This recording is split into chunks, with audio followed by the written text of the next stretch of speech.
چیزیں خاص متوجہ کرنے کرانے کی ہوتی ہیں۔ رمضان جو ہے بڑا مبارک مہینہ ہے، سال بھر کے مہینوں کا سردار۔ خود نبی کریم صلی اللہ علیہ وسلم نے اس مہینے کا بہت اہتمام فرمایا، اور اس مہینے میں جو ہے روزہ ایک خاص فریضہ ہے۔ ایمان تو ہر حال میں نماز روزانہ 5 وقت ہے، پھر تیسرا جو فریضہ ہے وہ ساتھ میں جمع ہوتا ہے، ایمان نماز پھر روزہ بھی آ گئے، تینوں ساتھ جمع ہو جاتے ہیں۔ اور بہت سارے جو اہل ثروت لوگ ہیں وہ زکوٰۃ بھی رمضان میں نکالتے ہیں، جو اہل ثروت ہیں وہ، اور حج میں جانے والے تیاری رمضان سے کرتے ہیں۔ ابھی ہم بڑھے جا رہے ہیں، رمضان میں دعائیں مانگیں گے حج میں جانے کے لیے، تو گویا کہ سارے خیر جمع ہو جاتی ہیں سارے فرائض کی، تو اس لیے ہم بھی اپنے آپ کو تیار کریں رمضان کے لیے۔ حضور علیہ السلام رجب کا چاند دیکھ کر دعا مانگتے کہ اللہم بارک لنا فی رجب و شعبان وبلغنا رمضان، کہ اللہ ہمارے رجب شعبان میں برکت دے دے اور ہم کو رمضان تک پہنچا کر۔ دعا مانگتے تھے اللہم سلمنا لرمضان وسلم رمضان لنا، یعنی آگے سے تیاریاں کر رہے ہیں۔ جیسے دنیا کے کاموں کی اہمیت ان کے نظر میں ہے، وہ اپنے کاموں کی تیاریاں کرتے ہیں۔ اسٹوڈنٹس کالج کے اور خصوصاً میڈیکل اسٹوڈنٹس جو ہیں وہ اپنے ایگزام سے 6 مہینے پہلے سے 2 مہینے پہلے سے تیاری کرتے ہیں ایگزام دینے کی۔ ایسے بھی ہم اپنے آپ کو رمضان کے لیے تیار کریں، اور رمضان میں اصل روزہ، رمضان کا روزہ جو فرض ہے، فرائض جو ہے ایمان نماز روزہ زکوٰۃ ہے، یہ اساسی اور بنیادی چیز، یہ ڈھانچہ ہے۔ جیسے کوئی بلڈنگ بنتی ہے اور اس کا کسی ڈھانچہ تیار ہوتا ہے پہلے، پھر اس میں اینٹوں کی دیواریں اور سارے اندر کی چیزیں اور اندر سارا ہو، پھر وہ باقی چیزیں۔ تو یہ جو ہمارا اسلام کا ڈھانچہ ہے وہ یہ 5 چیزیں ہیں، اس میں ایک روزہ ہے۔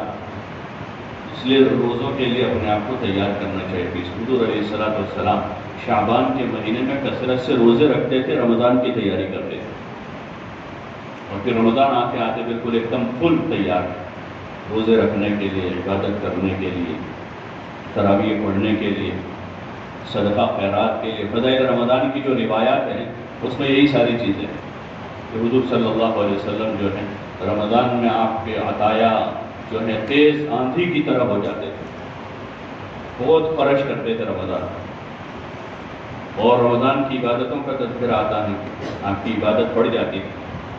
پھر پہلا عشرہ، دوسرا عشرہ اور تیسرا عشرہ، تیسرا عشرہ آتے آتے عائشہ رضی اللہ عنہ فرماتے ہیں کہ آپ علیہ السلام بستر پر تشریف نہیں لاتے، بلکہ تیسرے عشرے میں تو اعتکاف بھی کر لیتے، اور آخری سال آپ نے 20 دن کا اعتکاف کیا۔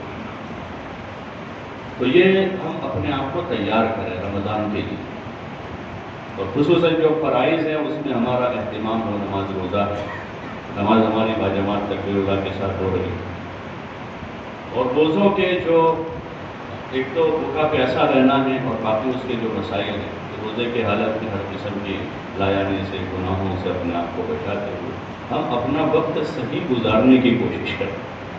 اور آدمی اپنا وقت تو خود ہی اگر طے کرے کہ صحیح گزارنا ہے تو گزار سکے گا، ورنہ جماعت میں نکل کر کے اگر اس کو خود صحیح نہیں گزارنا ہے تو جماعت میں جا کر بھی آدمی لایا نہیں کرتا، اور اگر خود اس کو وقت صحیح نہیں گزارنا ہے تو آدمی مسجد میں رہ کر بھی لایا نہیں کر لیتا۔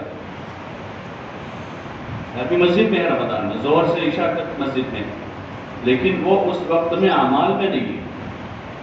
تو اس لیے ہمیں کوشش کرتے ہیں کہ ہماری مساجد میں اعمال کی فضا بنے، اپنے روزہ تلاوت ذکر عبادت صدقہ خیرات کے اہتمام کے ساتھ ہم اپنی محنت بڑھا دیں۔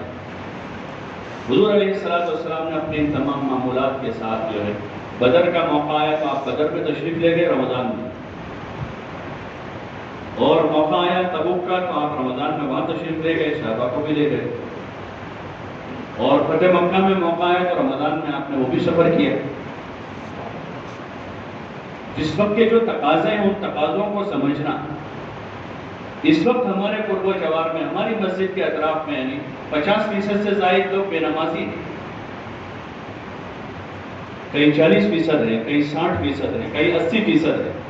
ابھی اجتماع کے موقعوں پر جو آپ حضرات نے حلقوں میں تفقد کیا تھا کہ بھئی نمازیوں کا اوسط کیا ہے، تو کچھ گاؤں ایسے ملے تھے جہاں 100% نمازی ہیں، باقی تقریباً 40%، 45%، 35%، 25%، اور بعض حلقے ایسے ملے کہ جہاں 12-15% ہی نمازی ہیں، باقی ابھی ان کا نماز کا بھی اہتمام نہیں۔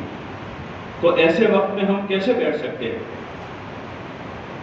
اپنی محنت کے نظام کو ہمیں مضبوط کرنا چاہیے، بلکہ رمضان سے پہلے اپنی مسجد کی جماعتوں کو ہفتہ پہلے جوڑنا چاہیے مسجدوں میں ہی، اور بیٹھ کر سارے ساتھیوں کا روزانہ کی محنت کا نظام، کہ رمضان میں تو عام دنوں میں کاروبار دھندوں میں زیادہ وقت آتا ہے، 2.5 گھنٹہ دیتے ہیں، لیکن رمضان میں تو ہم لوگ کاروبار دھندے سے بہت سے لوگ خارجی ہو جاتے ہیں، بعض لوگ کم کر دیتے ہیں، بعض لوگ بند کر دیتے ہیں، تو ان سے کوئی ہم رمضان میں 6 گھنٹے 8 گھنٹے دعوت میں لگا، اور صبح سے محنت کا نظام بنا رہا۔ فجر بعد جو ہے ایک مجمع اشراق تک مسجدوں میں ہوتا ہے، اور ظہر سے لے کر مغرب تک جو ہے مسجدیں بھری ہوئی ہوتی ہیں اکثر جگہوں پر شہروں میں، اور عشاء تراویح کے بعد جو ہے 1.5 گھنٹہ 2 گھنٹہ تو عموماً تقریباً لوگ جاگتے ہی جاگتے ہوتے ہیں، کچھ لوگ جلدی سو جاتے ہوں۔ تو ہم اپنی محنت میں صبح فجر بعد کا، ظہر سے لے کر شام تک کا، اور عشاء کے بعد کا کیا ہمارا نظام رہے گا؟ اپنی مسجد کے 100% بالغ مردوں سے ملاقات۔ ماہ مبارک ہے، لوگوں کے دل نرم، اپنے آپ مسجدوں میں آ جاتے ہیں، جن کو ہم تلاش کرتے ہیں ڈھونڈے نہیں ملتے، وہ 5 وقت مسجد میں ہوتے ہیں، اور جن کے پاس ہم عام دنوں میں جاتے ہیں مصروف ہوتے ہیں، وہ ظہر کے بعد مسجد میں یوں بیٹھا ہوا ہوتا ہے، کسی کونے میں بیچارہ بیٹھا بیٹھا سوچ رہا ہے، اور وہ 3 بجے تک بیٹھتا ہے پھر لیٹ جاتا ہے۔ تو یہ سامنے سے آئے ہوئے مہمان ہیں ہمارے، اور اس وقت ہم جو ہیں اپنی مستی میں ہیں، یا اپنے کام میں لگے ہوئے ہیں، یا ہم خود ہی آرام کی فکر میں ہیں۔ تو رمضان سونے کا مہینہ نہیں، یہ تو جاگنے کا مہینہ ہے۔ جیسے ابھی میں نے عرض کیا کہ عائشہ رضی اللہ عنہ فرمایا کہ رمضان میں آپ علیہ السلام بستر پر تشریف نہیں لاتے، اور ایک جگہ ہے کہ آپ اپنی ازار مضبوط کر لیتے تھے، اس کا مطلب یہی ہے، جیسے کہ وہ پائچے چڑھا لیتے، کوئی کام کرنے کے لیے آدمی تیار ہو جاتا ہے کہ پائچے چڑھا، تو وہ کام کرنا۔ تو رمضان میں آپ کی عبادت اور آپ کا ذکر، آپ کا صدقہ، خیرات، اور حسب موقع جو تقاضے نکلنے کے آئے، تو وہ تقاضے بھی آپ علیہ السلام نے پورے کر کے امت کو ایک عمل بتایا کہ یہ ترتیب، الاہم فالاہم، جس وقت کی جو چیز اہم اس کو اس کا درجہ دینا چاہیے۔ اس وقت امت کے یہ حالات ہیں کہ نمازی ابھی تو 20%، 25%، یعنی 75%، 80%، 60% ہمارے محلوں میں نماز زندہ نہیں ہے۔ روزوں کا کیا حال ہوگا؟ روزوں کا کیا حال ہوگا؟ ہم مسجد کی صفوں سے مطمئن نہ ہو جائیں، اور باہر فروٹ کی لاریوں پر افطاری کا سامان خریدنے والے اور لگے ہوئے بازاروں میں افطاری کی تیاری سے ہم مطمئن نہ ہو جائیں۔ کتنے فیصد ابھی لوگ ہوں گے جن کا روزوں کا اہتمام نہیں ہوگا؟ ان کے پاس جائیں گے، ملیں گے، اور ہمارا تو وہی طریقہ ہے کہ جو خوبیاں اس بھائی کے اندر ہیں اس کو اجاگر کرتے ہوئے، اس کو ایمان کو حرارت دے کر اس کو محنت کے لیے تیار کر لیں گے، پھر وہ خود ہی تعلیم سنے گا، فضائل سنے گا، راہ خدا میں نکلے گا، اس کا ایمان بڑھے گا، اس کے اندر تقویٰ پیدا ہوگا، تو وہ اس گناہ کو چھوڑے گا، نیکی کی طرف آ جائے گا۔ یہی ہمارا طریقہ ہے۔ تو اس لیے اس کا مضبوط نظام بنا ہے مسجدوں میں، ہر مسجدوار جماعت بحال کر، صرف ضلع کے 10 ذمہ دار 10 دن لگا دے، یہ کام پورا نہیں ہوا ہے۔ وہ تو ایک زمانہ تھا کہ جب کام کی شکلیں نہیں تھی، مسجدوار جماعتیں نہیں تھی، تو ضلع کے ذمہ دار حضرات اکٹھے ہو کر عشرہ لگا کر گاؤں گاؤں جاتے تھے، ضلع کے حلقوں میں پھرتے تھے، لوگوں سے بات کرتے تھے۔ اب اللہ کا فضل ہے، ہر مسجد میں مسجدوار جماعت بن گئی، تو مسجد کی جماعت کی سطح سے اس کام کو قابو میں لانا ہے، اور انہی ساتھیوں کے پھر ماہ مبارک میں 3 مرتبہ 4 مرتبہ کم از کم ہر ذمہ دار ساتھی رمضان میں 2 مرتبہ 3 دن تو ضرور لگا۔ اس سے اوپر کے ہمیں جیسے پہلے 10 دن لگاتے تھے، تو 10 دن کے بجائے 3 مرتبہ 3 دن لگاتے، اور ہر مرتبہ اپنے ساتھ 8، 9، 10 نئے ساتھیوں کو لے کر کے 10 ذمہ دار آدمی مل کر 10 دن جائیں گے، ٹھیک ہے، تقاضا پورا ہوگا، لیکن یہ 10 ذمہ دار 3 مرتبہ 3 دن لگائیں گے تو کتنی جماعتیں ہوگی؟ 30 جماعتیں ہوگی، اور ہر جماعت میں 7-8 آدمی نئے لگائیں گے، تو نئے لوگوں تک بات پہنچے گی، وہ نماز پڑھنے والے، روزہ رکھنے والے، قرآن پڑھنے والے بنے گے، مال والے ہیں، زکوٰۃ دینے والے بنے گے۔ تو اس لیے گزارش ہے ہر مسجد کو جوڑے، مسجد کی سطح سے ہی، اور مسجدوار جماعت اپنا نظام بناوے، ہمیں پہلے رمضان سے کون جائے گا، 2 رمضان سے کون جائے گا، 3 رمضان سے کون جائے گا، 4 رمضان سے، 30 روزے ہیں تو 30 روزوں کا نظام بناویں. 10 آدمی اگر 3 مرتبہ لگائیں گے تو 30 جماعتیں ہو جائے گی. 15 آدمی ہیں 2 مرتبہ 3 لگائیں گے 30 جماعتیں ہو جائے گی. تو اس طرح عام سے عام زیادہ سے زیادہ لوگوں تک جانے کا بھی موقع ہوگا، اور 3 دن کے عنوان سے ان کو اس غفلت کے ماحول سے نکال کر مسجد والے ماحول میں لے جا کر ان کو فضائل سنائیں گے، روزوں کے، نماز کے، ذکر کی، عبادت کے. تو انشاءاللہ امت میں نماز روزہ زندہ ہوگا. اور جب تک فرائض زندہ نہیں ہوں گے، جب تک فرائض زندہ، کیونکہ یہ حق ہے، فرائض یہ اساس ہے، بنیاد ہے، وہاں تک اللہ کی رحمتیں نہیں اتر سکتی اور وہاں تک امت حالات سے باہر نہیں آ سکتی. یہ تو اساس ہے، فرائض ہیں. چاہے کتنے نوافل وجود میں آ جائے اور دوسرے کتنے خیر کے کام ہو جاوے، لیکن اساس جو ہے وہ تو فرائض ہے. نماز روزہ جو ہے فرائض ہے. زکوٰۃ، امت کا کتنا بڑا طبقہ ابھی وہ ہے کہ جن کی زکوٰتیں نہیں جا رہی ہیں.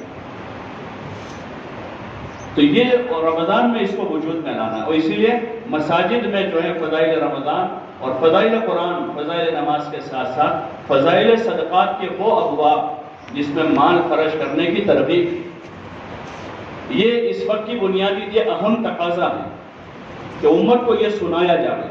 روزوں کے فضائل، قیام لیل کے فضائل، اور تلاوت کلام پاک کے فضائل، اور زکوٰۃ ادا کرنے کے فضائل، اور زکوٰۃ رکنے پر کیا نقصانات ہیں، یہ اہم موضوع ہے.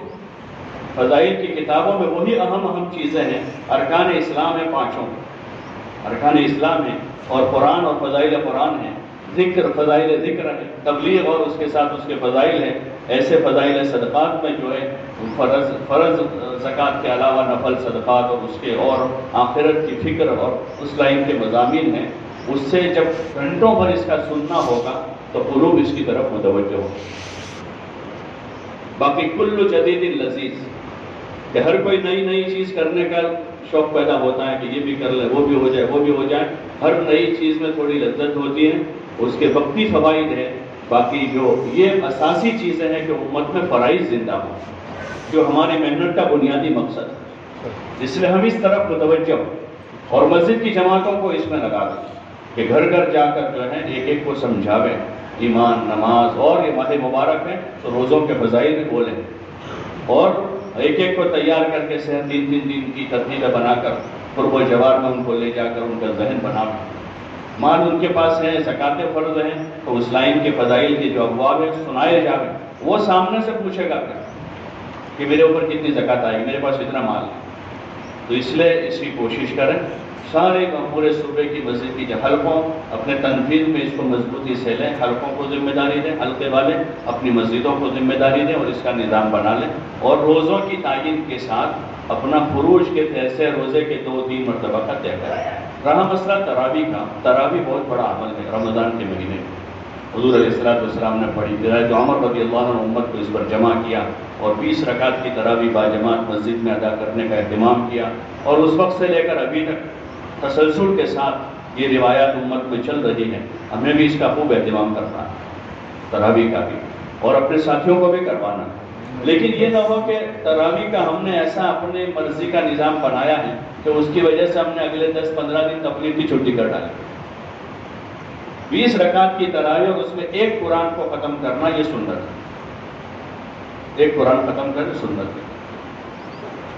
اب ہم نے اپنی مرضی سے کسی نے کوئی نظام بنایا، کسی نے کوئی نظام بنایا، مسجد کی جماعت کو کہہ دے بھائی دیکھو میں تو وہاں 7 پارے میں 15 پارے میں ہوں، اور اب اتنے دنوں تک یعنی ان کے پاس بھی کوئی نہیں جاوے، ایسا وہ ماحول بنا دیتے.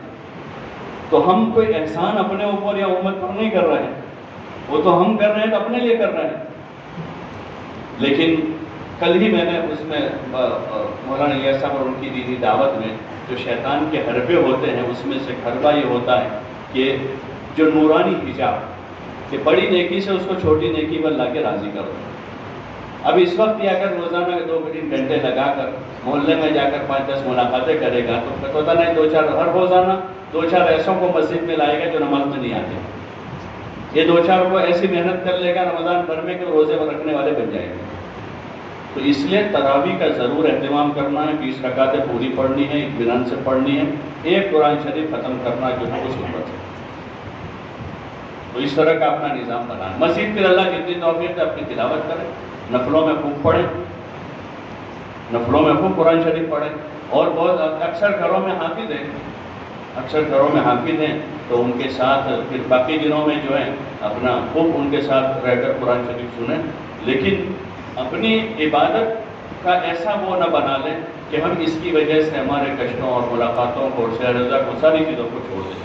دونوں میں بیلنس کرنا, عبادت بھی خوب کرنی, روزے بھی اچھی طرح سے رکھنے, اور قرآن بھی پڑھنا.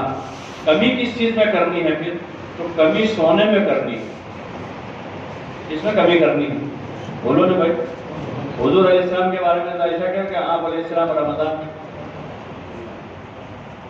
سونے میں کمی کرنا, ہم اتنا مجاہدہ نہیں کر سکتے, لیکن کم از کم کمی تو کر سکتے. ابھی عادت یہ ہے کہ رات میں 2-3 گھنٹے سوتے ہیں اور پھر فجر سے لے کر زور تک سو رہے ہیں, تو کافی زیادہ ہے. ایک عام آدمی بھی ایسا رمضان گزار رہا ہے اور ایک دائی آدمی بھی ایسا ہی رمضان گزار رہا ہے. ہم اپنے آرام میں کمی کر لیں.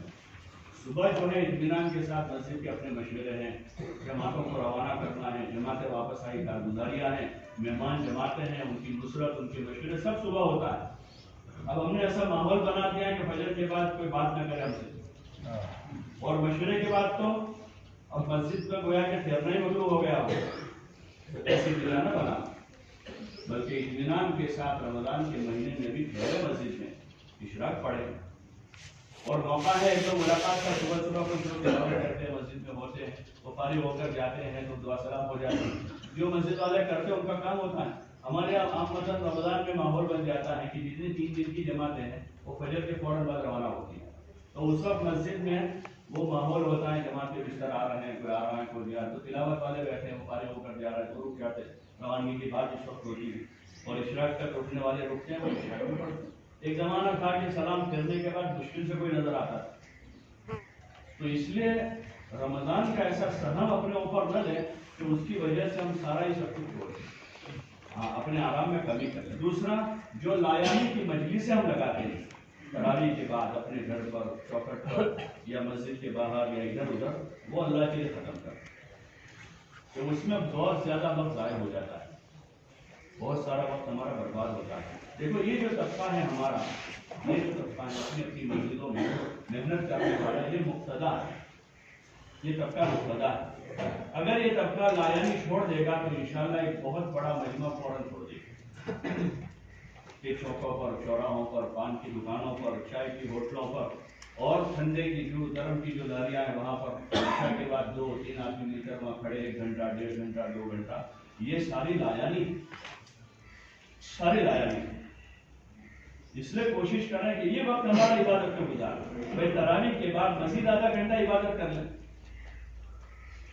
چائے کا تقاضا ہے, عموماً گھروں میں بن جاتی ہے, باہر لاری پر جانے کی بھی ضرورت نہیں ہے. پھر بھی اگر کسی کو مجبوریاں نہیں بن پاتی ہیں تو کسی جگہ گھر میں یا مسجد کے کسی کونے میں منگوا کر پی لی. ایک زمانہ تھا کہ تبلیغ, میں نے خود اس کو دیکھا بچپن میں دیکھتی, یہ لوگ کیوں ہوٹل میں نہیں جاتے, تو پھر وہ کہتے تھے کہ تبلیغ والے جو ہوٹل میں بیٹھ کر چائے نہیں پیتے, یعنی ان کے ساتھ ہوتے تھے تو کہیں آتے جاتے بازار میں کہیں ہیں تو مشورہ کر کے چائے پینے کہاں پئیں گے, تو چلو وہاں جاتے ہیں, وہاں سے منگواتے. تو مسجد کے کونے میں بیٹھ کر باہر سے چائے منگوا کر پیتے. تو اس وقت یہ ذہن نہیں جاتے یہ لوگ کیوں ہوٹل میں نہیں جاتے ہیں, تو پھر وہ کہتے ہیں کہ جو جماعت میں لگتے ہیں وہ ہوٹل میں بیٹھ کر چائے نہیں پیتے. اتنا اہتمام کرتے تھے, اپنا آپ کو بچاتے تھے. تو اس لیے ضرورت ہے, اب تو ایک ایسی فضا بن گئی کہ کیا نیا کیا پرانا, اور آئس کریم کے دکان پر بیٹھا آرام سے ہنسی مذاق ہو رہی, آدھا گھنٹہ ہو گیا پونا, اور سب لوگ تماشا دیکھ رہے ہیں ان کا. پان کے گلوں پر ہیں, ایک پان کھانے کے لیے 3 گئے, پان کھانے والا تو ایک ہی تھا, ملاقات میں جاتے جاتے تینوں رک گئے وہاں. تو اس لیے یہ چیزیں ہیں. مولانا الیاس صاحب رحمۃ اللہ علیہ اپنے زمانے میں جب لایانی کے اتنے اسباب نہیں تھے تو اس وقت جماعتوں کو اور کام کرنے والوں کو لایانی سے بچنے کی تاکید کرتے تھے, ورنہ ہماری ساری محنتیں جو ہیں لایانی کے راستے سے ضائع ہو جاتی ہیں. دوسرا کیا ہوتا ہے کہ محنت کرنے والوں کا جو عوام پر اور مجمع پر اثر ہونا چاہیے وہ نہیں ہوتا ہے, کیونکہ وہ انہی کے ساتھ وہاں بیٹھ کر چائے پی رہے ہیں, انہی کے ساتھ بیٹھ کر وہاں گپے مار رہے ہیں. تو پھر جو ان کا ایک اثر ہو, جیسے بزرگوں سے سنتے ہیں کہ جب اصولوں سے آداب سے کام ہوگا تو کام کرنے والوں کی عزت لوگوں کے دلوں میں بڑھے گی اور ان کی بات میں اثر پیدا ہوگا، اور جب اصولوں پر نہیں ہوگا تو لوگوں کے دلوں پر ان کی عزت نہیں ہوگی، بات میں وزن پیدا نہیں ہوگا۔ تو اس لیے ہم اپنے آپ کو بچاویں، بلکہ بہت سارے جائز کام مقتدی لوگوں کو چھوڑ دینے پڑتے ہیں۔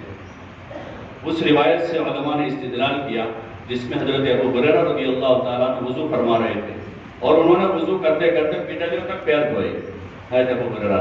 تو ایک انصاری نوجوان صحابی وہاں پیچھے سے ان کو دیکھ رہے تھے، تو انہوں نے ابو ہریرہ سے کہا کہ ابو ہریرہ، پیر تو ٹخنوں تک دھوئے جاتے ہیں، آپ پنڈلیوں تک دھوتے ہو؟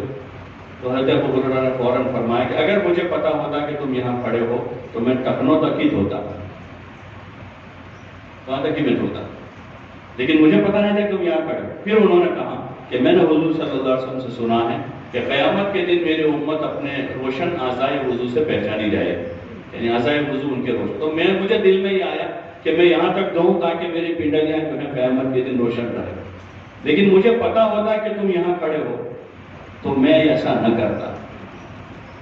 اس سے علماء نے استدلال کیا کہ بہت سارے جائز کام بھی مقتدی لوگوں کو چھوڑ دینے پڑتے، کہ جائز ہے ہوٹل میں بیٹھ کر چائے پینا، جائز ہے بیوی کو پیچھے بٹھا کر پھرنا گاڑی پر سواری پر، وہ باہر سے فتویٰ پوچھیں کہ بھائی جائز تو اپنی بیوی کو لے کر جائے گا، نہ جائز، لیکن مقتدی لوگوں کو اجتناب کرنا چاہیے، چاہے وہ برقعے کے ساتھ بٹھا کر، یہ مقتدی ہے تو محلے میں ملاقاتیں کرتے ہیں، ان کی بیوی مزدورت میں چلنے میں جاتی ہے، وہی ہمارا اور ان کا دونوں کا عرف رہا، تو پھر وہ دوسرا آتے تو بغیر پردے کے بٹھائے گا اور تیسرا آئے گا وہ بغیر دوپٹے کے بٹھائے گا۔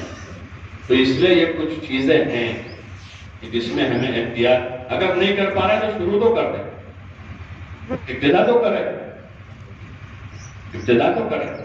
اور ایک مزید بزرگوں کے قول دیتا ہے اتقوا مواضع التہم، کہ تہمت کی جگہ سے بھی بچو۔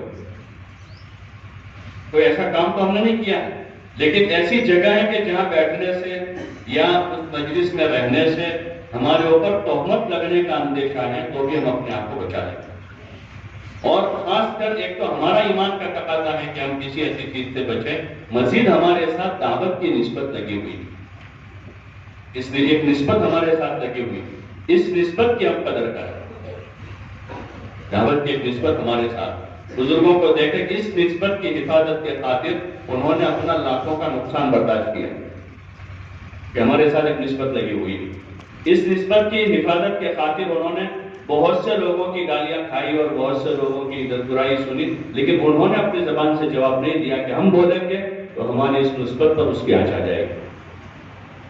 تو اس لیے کوشش کرنی ہے، مبارک مہینہ ہے، زندگیوں کو بدلنے کا مہینہ ہے، تو ہم اس بات کی نیت کریں کہ ہم اپنی ذات سے اپنی عبادت اور اپنے اعمال کو بھی بڑھائیں گے، اور ماہ مبارک میں اپنی قربانی بھی بڑھاتے ہوئے ہر قسم کی لایاری سے اپنے آپ کو بھی بچانا ہے، اپنے مجمع کو بھی بچانا ہے۔ مسجد میں بھی جو جیسے کل بھی اس کا مذاکرہ ہوا کہ مسجد میں باتیں کرنا یا مسجد میں ڈولے بننا یا مسجد کی دیواروں پر ٹیک لگا کر بیٹھنا، مساجد میں جو اس کا وہ بنا، یا فرض نماز پڑھ کے باہر سینڈ میں جا کر کھڑے ہو کر باتیں شروع کر دینا، تو یہ ساری چیزیں نازیبا ہیں، ہم خود بھی اس کا اہتمام کریں۔ یا مسجد کی صفوں میں بیٹھے، بھائی ہم تقاضے کی بات کر رہے ہیں، وہ پبلک نہیں سمجھ رہے وہ کیا بات کر رہے ہیں، ہم جماعت میں آنے جانے کی بات کریں، لوگ نہیں سمجھ رہے، لیکن ہم ان تمام چیزوں سے احتیاط کرتے ہوئے اپنی زندگی گزاریں گے اور اس مبارک مہینے کی ایسی قدر کریں گے کہ اللہ پاک اس مہینے کو ذریعہ بنا دے کہ ہماری زندگی بدل جائے اور ایسی ہو جائے جیسے اللہ چاہتا ہے، اور اسی کی ہم کوشش کریں گے اپنی مسجدوں پر بھی، اپنے قرب و جوار میں بھی، اور اس میں خاص کر جیسے ابھی بھائی فضل جی نے اطراف کے دیہاتوں کی محنت کا مذاکرہ کیا، تو وہ دیہاتوں کی محنت کو رمضان میں مضبوطی کے ساتھ قابو میں لائے۔ جو ضلع والے کر رہے ہیں اللہ انہیں جزائے خیر دے کہ رمضان میں بھی ان کے ساتھی روزانہ 50 کلومیٹر 60 کلومیٹر 40 روزانہ جا رہے ہیں 30 دن تک۔ جن ضلع والوں نے نظام بنا لیا، اپنے مجمع کا ذہن بنا کر ان کو کام دے دیا، ان کی نگرانی کر کے ان کا کام کروا رہے ہیں، تو اللہ کا فضل ہے کہ ان کے یہاں پورا مہینہ جو ہے جگہ جگہ تراویحیں ہو رہی ہیں اور لوگوں کو مانوس کیا جا رہا ہے۔ ہسپتالوں میں جا کر وہاں کے جو مریض ہیں ان کے رشتہ داروں کو نماز اور تراویح پڑھوا رہے ہیں اور ان کی سحری افطاری پہنچا رہے ہیں وہاں پر۔ یہی مہینہ ہے، اس میں فضل ہے کہ یہ غمخواری کا مہینہ ہے، فضائل رمضان کی پہلی روایت ہے، یہ غمخواری کا مہینہ ہے، کہ اس طرح کے لوگ جو ہسپتالوں میں ہیں، بیمار ہیں یا دیہاتوں میں ہیں، ان کے پاس جاویں، ان کی خیر خبر لیں، اور ان کی ظاہری مادی خیر خیریت کے ساتھ ساتھ وہ ایمان اور اعمال پر قائم ہو جائے، جو اصل اور بنیادی چیز ہے کہ وہ نماز پڑھنے والے بنے، روزہ رکھنے والے بنے، تراویح پڑھنے والے بنے، قرآن پڑھنے والے بنے، اپنے اولاد کی دینی تعلیم و تربیت کے بارے میں فکر مند ہو جائے۔ اس رخ سے ہم اپنی مسجدات جماعتوں کو آمادہ کریں، اور اس کے لیے اس کا ان ساری چیزوں کا جو خلاصہ ہے وہ قربانی بڑھانی ہوگی۔ خود اگر ذمہ دار حضرات اپنے ذمہ تقاضے لیں گے، نیچے والے ساتھی آمادہ ہو جائیں گے، اور ہم اپنے آپ کو بچا کر ان سے کروانے کی کوشش کریں گے تو پھر وہ کام پورا نہیں ہو پائے گا۔ جیسے اس سے پہلے دیکھا، زونوں کی جماعتوں میں ہمارے ذمہ دار ساتھی خود چلے تو ان کے پیچھے والوں نے سب نے وقت لگایا۔ ابھی بنگلہ دیش کا تقاضا گزشتہ رکھا گیا، ضلعوں کے ذمہ دار حضرات تیار ہوئے تو ایک ساتھ 70 جماعتیں روانہ ہو، ذمہ داروں نے طبیعت پر لیا اس کو۔ ایسے یہ جو محنت ہے اس کو بھی طبیعت پر لیں، اور خود اپنے آپ سے انشاءاللہ ہم یہ طے کریں کہ انشاءاللہ جو تقاضا آئے گا ہم قربانی میں آگے بڑھ کر اس تقاضے کو اپنے ذمے لیں گے، اور محبت سے، نرمی سے، فضائل بتا کر اپنے مجمع سے بھی انشاءاللہ کام لیں گے۔ نیت کرتے ہیں انشاءاللہ؟ کون کون نیت کرتے ہیں؟ اللہ ہم سب کے لیے آسان کرو۔